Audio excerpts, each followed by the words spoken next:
আশুরার দিনের অন্যতম একটি আমল হচ্ছে নফল রোজা।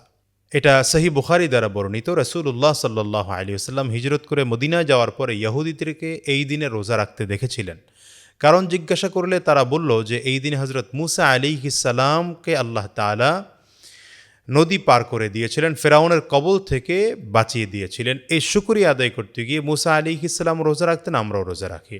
তো নবীজি বলেছিলেন, নাহনু আহাক্কু বিমূসা মিনকুম, মূসার ব্যাপারে তো তোমাদের থেকে আমরা বেশি হকদার।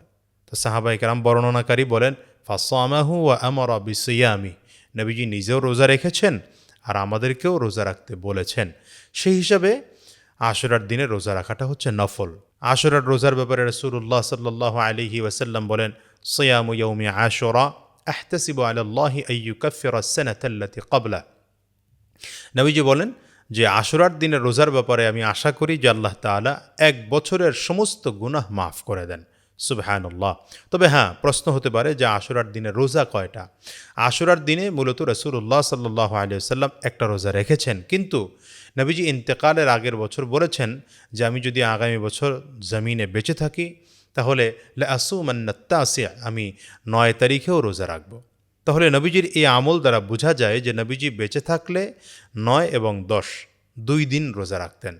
দ্বিতীয় হচ্ছে, নবীজির আরেকটি হাদিস আছে যে খালাফুল ইহুদ, তোমরা দ্বীনের উপরে আমল করতে গিয়ে ইহুদিরা যেটা করে এটার বিরোধিতা করো বা বিপরীত কিছু করো।